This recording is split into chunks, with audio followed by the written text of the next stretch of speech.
श्रीमद् भगवद गीता के 18वें अध्याय का महात्म्य।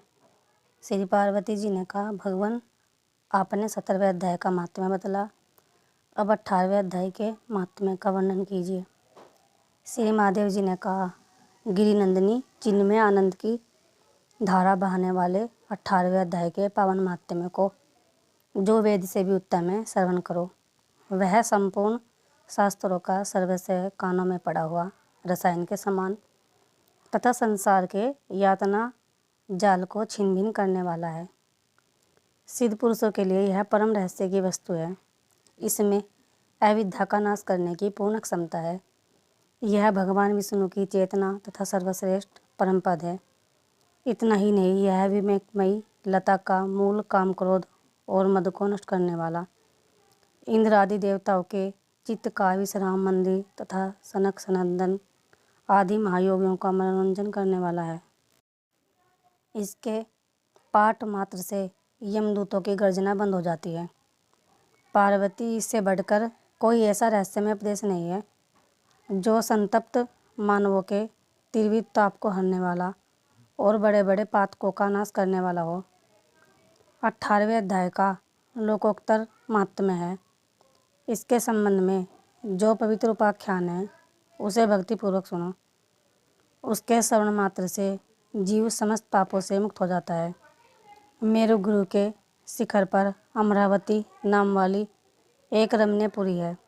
उसे पूर्व काल में विश्वकर्मा ने बना था।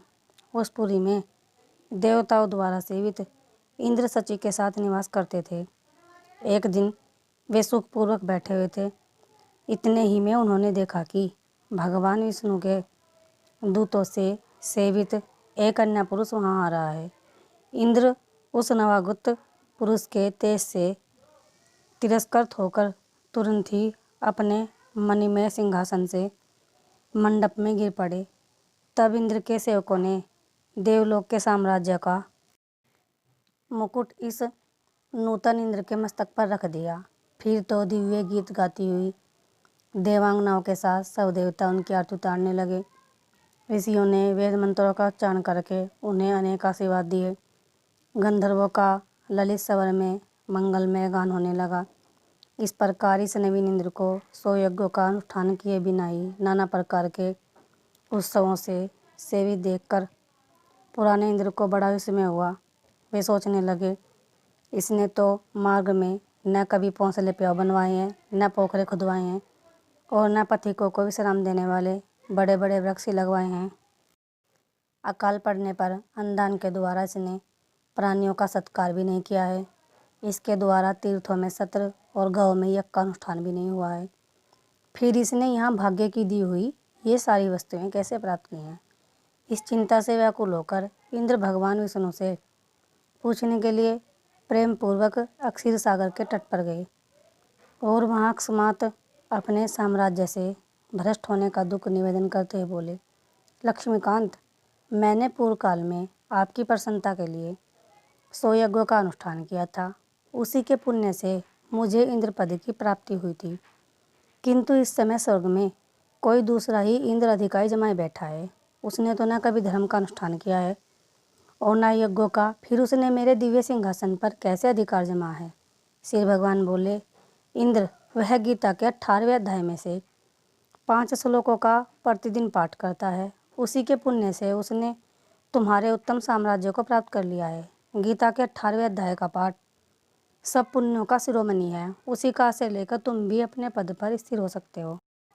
भगवान विष्णु के ये वचन सुनकर और उस उत्तम उपाय को जानकर इंद्र ब्राह्मण का वेश बनाए गोदावरी के तट पर गए। वहाँ उन्होंने कालिका ग्राम नामक उत्तम और पवित्र नगर देखा, जहाँ काल का विमर्दन करने वाले भगवान कालेश्वर विराजमान है। वही गोदावरी तट पर एक परम धर्मात्मा ब्राह्मण बैठे थे, जो बड़े ही दयालु और वेदों के पारंगत विद्वान थे। वे अपने मन को वश में करके प्रतिदिन गीता के 18वें अध्याय का स्वाध्याय किया करते थे। उन्हें देखकर इंद्र ने बड़े प्रसन्नता के साथ उनके दोनों चरणों में मस्तक झुकाया और उन्हीं से 18वें अध्याय को पढ़ा। फिर उसी के पुण्य से उन्होंने श्री विष्णु का सायुज्य प्राप्त कर लिया। इंद्र आदि देवताओं का पद बहुत ही छोटा है। यह जानकर वे परम हर्ष के साथ उत्तम वैकुंठ धाम को गए। अतः यह अध्याय मुनियों के लिए श्रेष्ठ परम तत्व है। पार्वती 18वें अध्याय के इस दिव्य महात्म्य का पूरा वर्णन समाप्त हुआ। इसके श्रवण मात्र से मनुष्य सब पापों से छुटकारा पा जाता है। इस प्रकार संपूर्ण गीता का पापनाशक महात्म्य बतलागा। महाभागे, जो पुरुष श्रद्धायुक्त होकर इसका श्रवण करता है वह समस्त यज्ञों का फल पाकर अंत में श्री विष्णु का सायुज्य प्राप्त कर लेता है।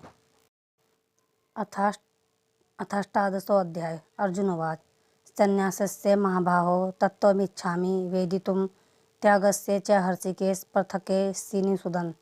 अर्जुन बोले, हे महाबाहो, हे अंतर्यामी, हे वासुदेव, मैं संन्यास और त्याग के तत्व को पृथक पृथक जानना चाहता हूँ। श्री भगवानुवाच काम्यानां कर्मणा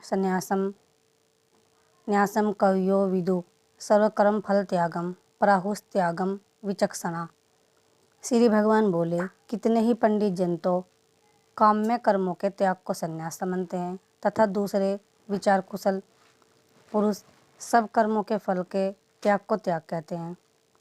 त्याज्यम दोषवदित्य के कर्म प्राहुर्मनीषिणम यज्ञदान तप कर्म न्याय त्याज्यमिति चापरे। कुछ एक विद्वान ऐसा कहते हैं कि कर्म मात्र दोषयुक्त है इसलिए त्यागने के योग्य है, और दूसरे विद्वान यह कहते हैं कि यज्ञदान और तपरूप कर्म त्यागने योग्य नहीं है। निश्चयं शरणु में तत्र त्यागे भरत सत्तम त्यागो ही पुरुष व्याघ्र त्रिविधम संकीर्तितः। हे पुरुष श्रेष्ठ अर्जुन, संन्यास और त्याग इन दोनों में से पहले त्याग के विषय में तुम मेरा निश्चय सुन, क्योंकि त्याग सात्विक, राजस और तामस भेद से 3 प्रकार का कहा गया है। यज्ञदान तप कर्म न त्याज्यम कार्यमेव ततम यज्ञोदानम तपश्चैव पावनानि मनीषिणाम। यज्ञदान और तपरूप कर्म त्याग करने के योग्य नहीं है, बल्कि वह तो अवश्य कर्तव्य है, क्योंकि यज्ञदान और तप ये तीनों ही कर्म बुद्धिमान पुरुषों को पवित्र करने वाले हैं। एतान्यपि तु कर्माणि षडंगम त्यक्त्वा फलानि च कर्तव्य नाति नीति में पार्थ निश्चितम मतमुत्तमम। इसलिए हे पार्थ, इन यज्ञ दान और तपरूप कर्मों को तथा और भी संपूर्ण कर्तव्य कर्मों को आसक्ति और फलों का त्याग करके अवश्य करना चाहिए। यह मेरा निश्चय किया हुआ उत्तम मत है। नियतस्य तु संन्यासम कर्मणो नोपपद्यते मोहतस्य परित्याग अस्तमास परिकीर्तित। निषिद्ध और काम्य कर्मों का तो स्वरूप से त्याग करना उचित ही है, परंतु नियत कर्म का स्वरूप से त्याग उचित नहीं है। इसलिए मोह के कारण उसका त्याग कर देना तामस त्याग कहा गया है। दुःखमित्येव यत्कर्म कायक्लेश भजात्येतम सकृत्वा राजसम त्यागम नैव त्यागफलम लभेत। जो कुछ कर्म है वह सब दुख रूप ही है, ऐसा समझकर यदि कोई शारीरिक क्लेश के भय से कर्तव्य कर्मों का त्याग कर दे तो वह ऐसा राजस त्याग करके त्याग के फल को किसी प्रकार भी नहीं पाता। कार्यमित्येव यत्कर्म नियतम क्रियते अर्जुन षडंग त्यक्त्वा फलम च स त्याग। सात्विको मत। हे अर्जुन, जो शास्त्रविहित कर्म करना कर्तव्य है इसी भाव से आसक्ति और फल का त्याग करके किया जाता है वही सात्विक त्याग माना गया है। न द्वेष्ट कुशलम कर्म कुशले नानुसज्जते त्यागी सत्व समाविष्टो मेधावी छिन्न संशयम।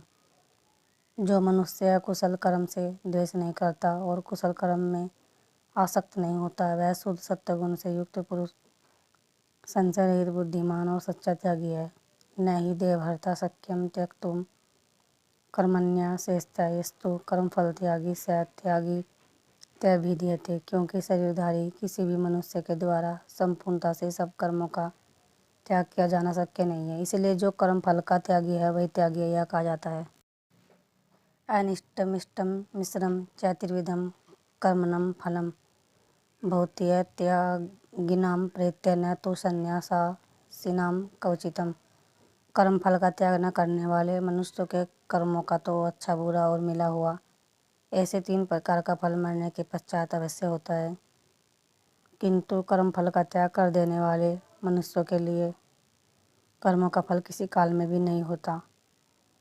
पंचेतानि महाबाहो कारणानि निबोध में सांख्य कर्तान्ते प्रोक्तानि ति सिद्धिये सर्वकर्मणाम। हे महाबाहो, संपूर्ण कर्मों की सिद्धि के ये 5 हेतु कर्मों का अंतःकरण के लिए उपाय बतलाने वाले सांख्य शास्त्र में कहे गए हैं, उनको तो मुझसे भली भांति सुन। अधिष्ठानम तथा कर्ता करणम च पृथग्विदम विविधाश्च पृथक चेष्टा दैव चावात्र पंचमम। इस विषय में अर्थात कर्मों की सिद्धि में अधिष्ठान और कर्ता तथा भिन्न भिन्न प्रकार के कारण और नाना प्रकार की अलग अलग चेष्टाएं और वैसे ही 5वां हेतु दैव है। शरीर वाणु मनो भीर्यत कर्म प्रारब्धे नरः न्यायम व विपरीताम व पंचायते तस्य हेतु।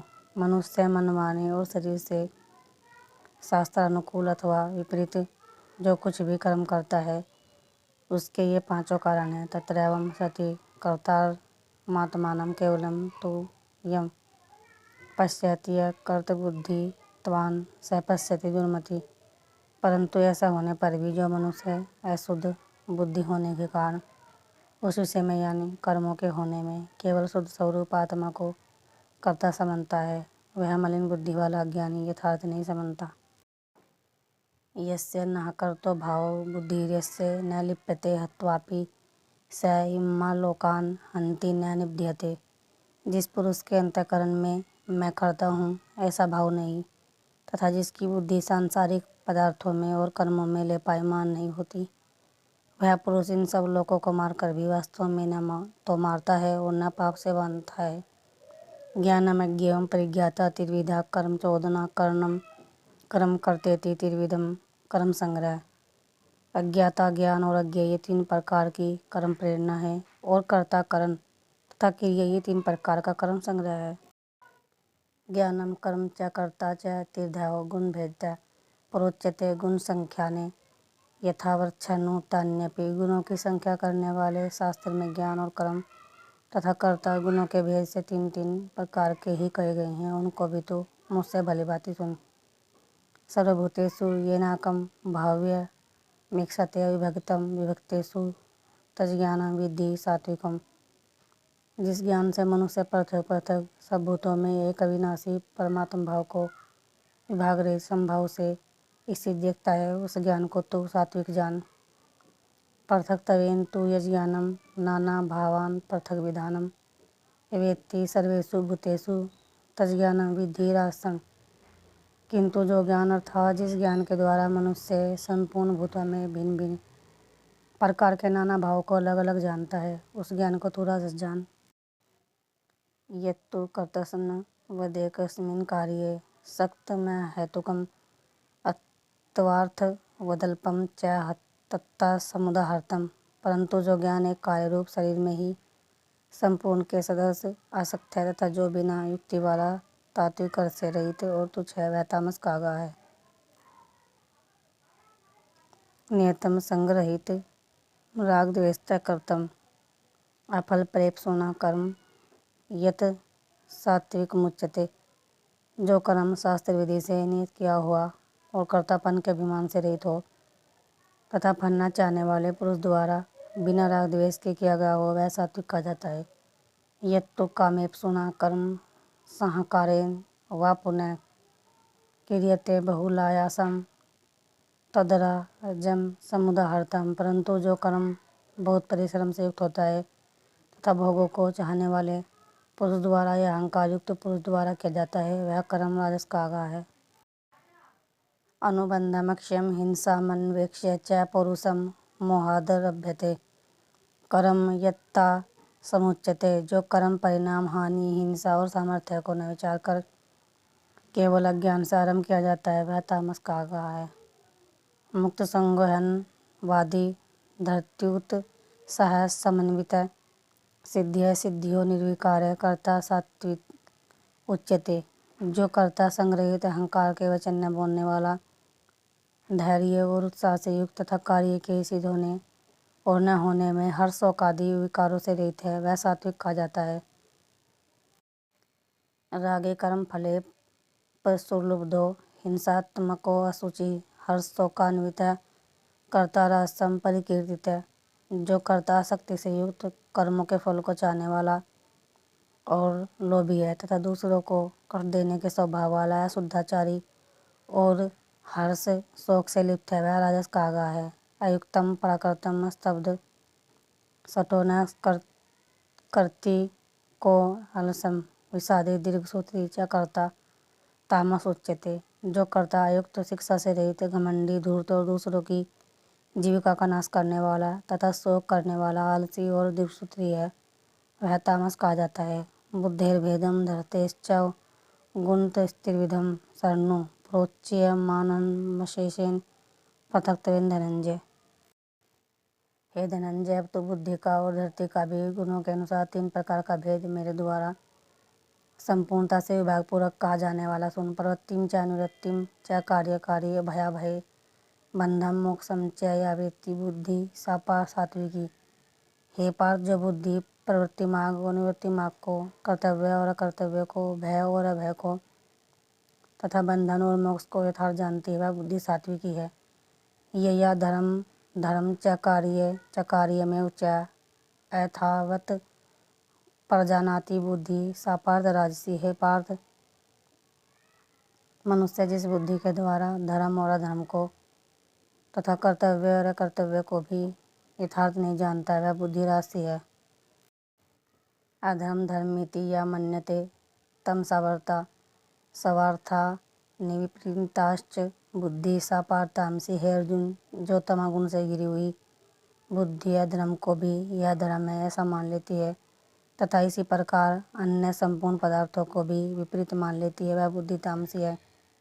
धरत्या या धार्यते मन प्राणेन्द्रिय क्रिया योगेना व्यभिचारणीया धरती सा पार्थ सात्विकी। है पार्थ, जिस अभिचारणी धारण शक्ति से मनुष्य ध्यान योग के द्वारा मन प्राण और इंद्रियों की क्रियाओं को धारण करता है, वह धरती सात्विकी है। यह या तो धर्म कामार्थ धरत्या धार्यते अर्जुन प्रसंगेन फलाकांक्षी धरती सा पार्थ राजसी। परंतु हे प्रथपुत्र अर्जुन, फल की इच्छा वाला मनुष्य जिस धारण शक्ति के द्वारा अत्यंत आसक्ति से धर्म अर्थ और कामों को धारण करता है, वह धारण शक्ति राजसी है।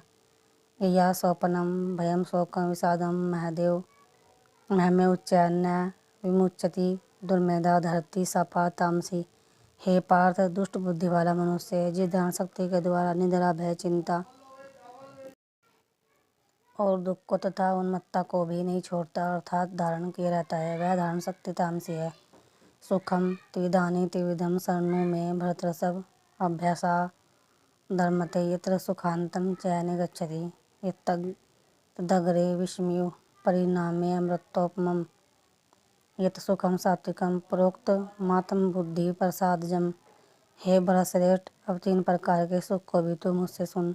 जिस सुख में साधक मनुष्य भजन ध्यान और सेवादि के अभ्यास से रमण करता है और जिससे दुखों के अंत को प्राप्त हो जाता है, जो ऐसा सुख है वह आरंभ काल में यद्यपि विष के तुल्य प्रतीत होता है परंतु परिणाम में अमृत के तुल्य है, इसलिए वह परमात्म विषयक बुद्धि के द्वारा बुद्धि के प्रसाद से उत्पन्न होने वाला सुख सात्विक कागा है। विषेन्द्रिय संयोगा दग्रे अमृतोपमं परिणामे विषमेव तत्सुखम राजसम समर्थम।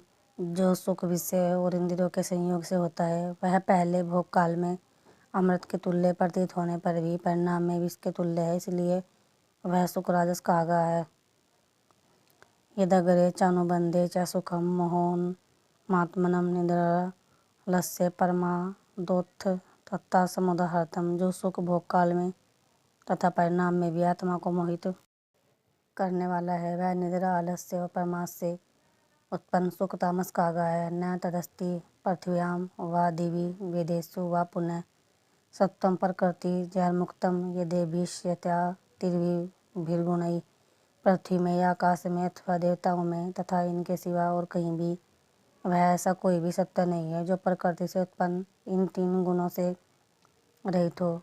ब्राह्मण क्षत्रिय विषाम शूद्राणाम च परम तप कर्माणि परिविभक्तानि स्वभाव पर वैर्गुणैः। हे परम तप ब्राह्मण अक्षत्रिय और वैश्यों के तथा शूद्रों के कर्म स्वभाव से उत्पन्न होने गुणों द्वारा विभक्त किए गए हैं। समो दमस्तपम शौचम शांति राजर्वमेव च ज्ञानम विज्ञान मास्तिक कवियम ब्रह्म कर्म स्वभावजम। अंतःकरण का निग्रह करना, इंद्रियों का दमन करना, धर्म पालन के लिए कष्ट रहना, बाहर भीतर से शुद्ध रहना, दूसरों के अपराधों को क्षमा करना, मन इंद्रिय और शरीर को सरल रखना, वेद शास्त्र ईश्वर और परलोक आदि में श्रद्धा रखना, वेद शास्त्रों का अध्ययन अध्यापन करना और परमात्मा के तत्वों का अनुभव करना, ये सब के सभी ब्राह्मण के स्वाभाविक कर्म हैं। शौर्य तेजो धरती द्राक्ष्यम युद्धे चाप्य पलायनम दानमीश्वर भावस अक्षात्रम कर्म स्वभावजम। शूरवीरता, तेज, धैर्य, चतुरता और युद्ध में न भागना, दान देना और स्वामी भाव, ये सब के सभी क्षत्रिय के स्वाभाविक कर्म हैं। कृषि गोरक्षीय वाणिज्यम वैश्य कर्म स्वभावजम परिचर्यात्मकम कर्म शूद्रस्यापि स्वभावजम। खेती गोपालन और क्रय विक्रय रूप सत्य व्यवहार ये वैश्य के स्वाभाविक कर्म है तथा सब वर्णों की सेवा करना शूद्र का भी स्वाभाविक कर्म है। स्वे स्वे कर्मण्य भीतम संसिधिम लभते नरः स्वकर्म निरत सिद्धि यथा विन्दति तच्छनु। अपने अपने स्वाभाविक कर्मों में तत्परता से लगा हुआ मनुष्य भगवत प्राप्ति रूप परम सिद्धि को प्राप्त हो जाता है। अपने स्वाभाविक कर्म में लगा हुआ मनुष्य जिस प्रकार से कर्म करके परम सिद्धि को प्राप्त होता है उस विधि को तुम सुन। यत प्रवृत्ति भूतानाम येन सर्वमिदं ततं सर्वकर्मणा तम भर्यच्च सिद्धि विन्दति मानो। जिस परमेश्वर से संपूर्ण प्राणियों की उत्पत्ति हुई है और जिससे यह समस्त जगत व्याप्त है उस परमेश्वर की अपने स्वाभाविक कर्मों द्वारा पूजा करके मनुष्य परम सिद्धि को प्राप्त हो जाता है। स्या न स्वधर्मो विगुण पर धर्मातव नोष्ठितात स्वभाव नियतम कर्म कुर्वन्नाप्नोति क्लीबसम। अच्छी प्रकार आचरण किए हुए दूसरे के धर्म से गुण रहित भी अपना धर्म श्रेष्ठ है, क्योंकि स्वभाव से नियत किए हुए स्वधर्म रूप कर्म को करता हुआ मनुष्य पाप को नहीं प्राप्त होता। सहजम कर्म कौन्ते सदोषमपि न त्यजेतम सर्वारंभा ही दोषेन धूमेना अग्निरिवावृता। अतएव हे कुंतीपुत्र, दोषयुक्त होने पर भी सहज कर्म को नहीं त्यागना चाहिए, क्योंकि धुएं से अग्नि की भांति सभी कर्म किसी न किसी दोष से युक्त हैं। असक्त बुद्धि सर्वत्र जितात्मा विगतस्पृह नष्कर्मे सिद्धिं पराम संन्यासेनाधिगच्छति। सर्वत्र आसक्ति रहित बुद्धि वाला, अस्पृहा रहित और जीते अंतःकरण वाला पुरुष सांख्य योग के द्वारा उस परम नष्कर्म में सिद्धि को प्राप्त होता है। सिद्धिं प्राप्तो यथा ब्रह्म तथाप्नोति निबोध में समासेना कौन्ते निष्ठा ज्ञानस्य या परा। जो कि ज्ञान योग की परानिष्ठा है उस नष्कर्म में सिद्धि को जिस प्रकार से प्राप्त होकर मनुष्य ब्रह्म को प्राप्त होता है उस प्रकार को हे कुंतीपुत्र तू संक्षेप में ही मुझसे समझ। बुद्धिया विशुद्धिया युक्तो धरती आत्मानं नियम्य च शब्दादि विन्यस्यान् त्यक्त्वा रागद्वेषो वैयुध्यस्य च विविक्त सेवी लघवासी यतवा का यम मानस ध्यान योग परो नित्यम वैराग्यम समुपासितम अहंकारम बलम दर्प कामम क्रोधम परिग्रहम विमुच्य निर्मम शांतो ब्रह्म भूयाय कल्पते। विशुद्ध बुद्धि से युक्त तथा हल्का सात्विक और नियमित भोजन करने वाला, शब्दादि विषयों का त्याग करके एकांत और शुद्ध का सेवन करने वाला, सात्विक धारण शक्ति के द्वारा अंतःकरण और इंद्रियों का संयम करके मन वाणी और शरीर को वश में कर लेने वाला, राग द्वेष को सर्वथा नष्ट करके भली भांति दृढ़ वैराग्य का आश्रय लेने वाला तथा अहंकार बल घमंड काम क्रोध और परिग्रह का त्याग करके निरंतर ध्यान योग के परायण रहने वाला, ममता रहित और शांति पुरुष सच्चिदानंद घन ब्रह्म में अभिन्न भाव से स्थित होने का पात्र होता है। ब्रह्म भूतम प्रसन्नात्मा न सोचती न कांक्षति समय सर्वेषु भूतेषु मद भक्तिम लभते पराम। फिर वह सच्चिदानंद घन ब्रह्म में के भाव से स्थित प्रसन्न मन वाला योगी न तो किसी के लिए शोक करता है और न किसी की आकांक्षा ही करता है। ऐसा समस्त प्राणियों में समभाव वाला योगी मेरी पराभक्ति को प्राप्त हो जाता है। भक्तिया माम भी जानाति यावान्य सचास्मि तत्वतम ततो माँ तत्वतो ज्ञात्वा विशते।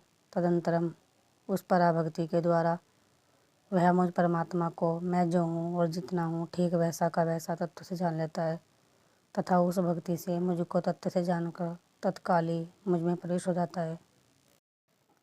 सर्वकर्माण्यपि सदा कुर्वाणो मद्व्यापाश्रये मत्प्रसादाद् वाप्नोति शाश्वतं मदमेवम्। मेरे परायण हुआ कर्मयोगी तो संपूर्ण कर्मों को सदा करता हुआ भी मेरी कृपा से सनातन अविनाशी परम पद को प्राप्त हो जाता है। चेतसा सर्वकर्माणि मयि सन्न्यस्य मत्परम बुद्धि योग मुपाश्रित्य मच्चितम सततम भव। सब कर्मों को मन से मुझ में अर्पण करके तथा समबुद्धि रूप योग का अवलंबन करके मेरे प्राण और निरंतर मुझ में चित वाला हो। मच्चितम सर्व दुर्गानि मत प्रसादा तरिष्यसि अथ चेत्त्वमहंकारान् श्रोष्यसि विनङ्क्ष्यसि। उपयुक्त प्रकार से मुझ में चित्त वाला होकर तो मेरी कृपा से समस्त संकटों को अनायासी पार कर जाएगा, और यदि अहंकार के कारण मेरे वचनों को न सुनेगा तो नष्ट हो जाएगा अर्थात परमार्थ से भ्रष्ट हो जाएगा। यद अहंकार माश्रित्य न युतस्य इति मन्यसे मिथ्यास व्यवसायस्ते प्रकृति त्वां नियुष्यति। जो तू अहंकार का आश्रय लेकर यह मान रहा है कि मैं युद्ध नहीं करूँगा तो तेरा यह निश्चय मिथ्या है, क्योंकि तेरा स्वभाव तो जबरदस्ती युद्ध में लगा देगा। स्वभाव जेन कौन्तेय निबध्यस्वेन कर्मणा कर्तुं नेच्छसि यन्मोहात् करिष्यस्यवसोऽपि ततः। हे कुंती पुत्र, जिस कर्म को तू मोह के कारण करना नहीं चाहता उसको भी अपने पूर्वकृत स्वाभाविक कर्म से बंधा हुआ परवश होकर करेगा। ईश्वर सर्वभूतानां हृदये अर्जुन तिष्ठति भ्रामयन् सर्वभूतानि यंत्रारूढ़ानि मायया। हे अर्जुन, शरीर रूप यंत्र में आरूढ़ हुए संपूर्ण प्राणियों को अंतर्यामी परमेश्वर अपनी माया से उनके कर्मों के अनुसार भ्रमण कराता हुआ सब प्राणियों के हृदय में स्थित है। तमेव शरणं गच्छ सर्वभावेन भारत, तत्प्रसादात् परां शांतिं स्थानं प्राप्स्यसि शाश्वतम्। हे भारत, तो सब प्रकार से उस परमेश्वर की शरण में जा। उस परमात्मा की कृपा से ही तो परम शांति को तथा सनातन परम धाम को प्राप्त होगा। इति ते ज्ञानमाख्यातं गुह्याद्-गुह्यतरं मया विस्मर्शयात् दशेशेन यथेच्छसि तथा कुरु। इस प्रकार यह गोपनीय से भी अति गोपनीय ज्ञान मैंने तुझसे कह दिया। अब तू इस रहस्य युक्त ज्ञान को पूर्णतः भली भांति विचार कर, जैसे चाहता है वैसे ही कर। सर्वगुह्यतम भूय शरणो मे परम वच इष्टोऽसि मे दृढ़मिति ततो वक्ष्यामि ते हितम्। संपूर्ण गोपनीय सभी अति गोपनीय मेरे परम रहस्य युक्त वचन को तो फिर भी सुन। तू मेरा अतिशय प्रिय है, इससे यह परम हितकारक वचन मैं तुझसे कहूँगा। मन्मना भव मद्भक्तो मदाजी मां नमस्कुरु मामे वैश्यसि सत्यम ते प्रतिजाने प्रियोऽसि मे। हे अर्जुन, तू मुझ में मन वाला हो, मेरा भक्त बन, मेरा पूजन करने वाला हो और मुझको प्रणाम कर। ऐसा करने से तो मुझे ही प्राप्त होगा, यह मैं तुझसे सत्य प्रतिज्ञा करता हूँ, क्योंकि तू मेरा अत्यंत प्रिय है। सधर्मान् परित्यज्य मामेकं शरणं व्रज अहं त्वा सर्वपापेभ्यो मोक्षयिष्यामि मा शुचः। संपूर्ण धर्मों को अर्थात संपूर्ण कर्तव्य कर्मों को मुझ में त्याग कर तू केवल एक मुझ सर्वशक्तिमान सर्वाधार परमेश्वर की ही शरण में आ जा। मैं तुझे संपूर्ण पापों से मुक्त कर दूंगा। तू शोक मत कर। इदं ते नातपस्काय न भक्ताय कदाचन न चाशुश्रूषवे वाच्यम न च मां यो अभ्यसूयति। तुझे यह गीता रूप रहस्यमय उपदेश किसी भी काल में न तो तप रहित मनुष्य से कहना चाहिए, न भक्ति रहित से और न बिना सुनने की इच्छा वाले से ही कहना चाहिए, तथा जो मुझ में दो दृष्टि रखता है उससे तो कभी भी नहीं कहना चाहिए। यं परम गुह्यम मद भक्ते स्वयमिधि विधास्यति भक्ति मयि पराम कृत्वा मामे वैश्यत्य संशयम्। जो पुरुष मुझ में परम प्रेम करके इस परम रहस्य युक्त गीता शास्त्र को मेरे भक्तों में कहेगा वह मुझको ही प्राप्त होगा, इसमें कोई संदेह नहीं है। न च तस्मान् मनुष्येषु कश्चिन् मे प्रियकृतं भविता न च मे तस्मादन्य प्रियतरो भुवि। उससे बढ़कर मेरा कोई प्रिय कार्य करने वाला मनुष्य में कोई भी नहीं है तथा पृथ्वी भर में उससे बढ़कर मेरा प्रिय दूसरा कोई भविष्य में होगा भी नहीं। अध्येष्यते च य इम धर्म्य संवादमावयो ज्ञानयज्ञेन तेन हमिष्टम श्यामिति मे मति। जो पुरुष इस धर्म में हम दोनों के संवाद रूप गीता शास्त्र को पढ़ेगा उसके द्वारा भी मैं ज्ञान से पूजित होऊंगा, ऐसा मेरा मत है। श्रद्धावानन शुयश्च शरणो यद्यपि यो नरः सोऽपि भुक्त मुक्त शुभालोकान् प्राप्नुयात् पुण्य कर्मणाम। जो मनुष्य श्रद्धा युक्त और दोष दृष्टि से रहित होकर इस गीता शास्त्र का श्रवण भी करेगा वह भी पापों से मुक्त होकर उत्तम कर्म करने वालों के श्रेष्ठ लोकों का प्राप्त होगा। कच्चिदेत श्रुतम पार्थम तव एकाग्रेण चेतसा कच्चिद ज्ञान सम्मोहम परनष्टस्ते धनंजय। हे पार्थ, क्या इस गीता शास्त्र को तूने एकाग्रचित से श्रवण किया? हे धनंजय, क्या तेरा ज्ञान जनित मोह नष्ट हो गया? अर्जुनोवाच नष्टो मोह अस्मृते लब्ध्वा तवत् प्रसादान् मयाच्युत स्थितोऽस्मि गतसन्देह करिष्ये वचनं तव। अर्जुन बोले, हे अच्युत, आपकी कृपा से मेरा मोह नष्ट हो गया और मैंने स्मृति प्राप्त कर ली है। अब मैं संशय रहित होकर स्थित हूँ, अतः आपकी आज्ञा का पालन करूँगा। संजय उवाच इत्यहं वासुदेवस्य पार्थस्य च महात्मनः संवादमिमं श्रोषमद्भुतं रोमहर्षणं। संजय बोले, इस प्रकार मैंने श्री वासुदेव के और महात्मा अर्जुन के इस अद्भुत रहस्ययुक्त रोमांचकारक संवाद को सुना। व्यास प्रसादात् श्रुतवानेतद्गुह्यमहं परम योगम योगेश्वराकर्षणात् साक्षात् कथयितुं शक्नोमि। श्री व्यास जी की कृपा से दिव्य दृष्टि पाकर मैंने इस परम गोपनीय योग को अर्जुन के प्रति कहते हुए स्वयं योगेश्वर भगवान श्री कृष्ण से प्रत्यक्ष सुना है। राज संस्मृत्य संवादमिममद्भुतं केशवार्जुनयो पुण्यम हर्षयामि च मुहुर्मुहुः। हे राजन, भगवान श्री कृष्ण और अर्जुन के इस रहस्ययुक्त कल्याणकारक और अद्भुत संवाद को पुनः पुनः स्मरण करके मैं बार बार हर्षित हो रहा हूँ। तत्संस्मृत्य रूपमत्यभूतं हरे विस्मयो मे महान् राजन् हर्षयामि च पुनः पुनः। हे राजन, श्री हरि के उस अत्यंत विलक्षण रूप को भी पुनः पुनः स्मरण करके मेरे चित्त में महान आश्चर्य होता है और मैं बार बार हर्षित हो रहा हूँ।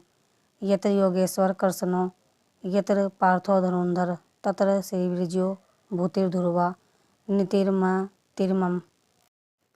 हे राजन, जहाँ योगेश्वर भगवान श्री कृष्ण है और जहाँ गांडीव धनुषधारी अर्जुन है वहीं पर श्री विजय विभूति और अचल नीति है, ऐसा मेरा मत है।